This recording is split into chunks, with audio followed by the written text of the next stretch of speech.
हिंगणघाट तालुक्यातील टेंबा येथील नागरिक स्मार्ट मीटरमुळे आलेल्या वाढीव वीज बिलांच्या तक्रारी घेऊन गेल्या 8 दिवसांपासून वडनेर येथील महावितरण कार्यालयाच्या चक्रा मारत आहेत।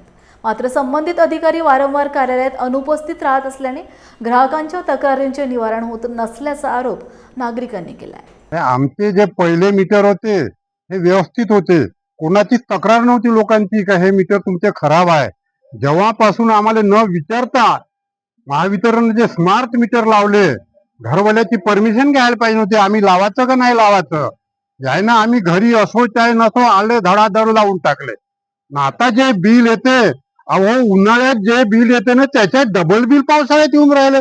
ठीक आहे, उन्हाळ्यामध्ये कूलर राहते, पंखे राहते, हे गोष्ट वेगळी आहे हा, पण एवढा पावसाळा पडत असून बेधडक बिल येऊन राहिलं तर आम्ही कसं करावं? आम्ही शेतकरी लोक, पहिल्याच आम्हाला निसर्ग असा मारून राहिला, पुन्हा हे महावितरणही मारून राहिलं हा।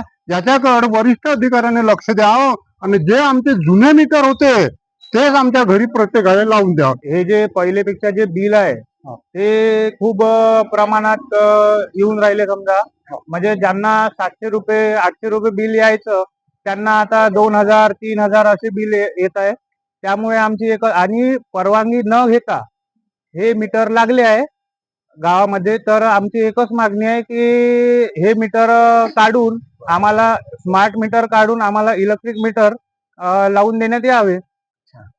या संदर्भात तुम्ही इथे किती वेळा आले आहे? मी मागच्या शुक्रवार पासून सतत चक्रा मारत आहे इथे, पण एकही दिवस मला इंजिनियर साहेब भेटले नाही आहे।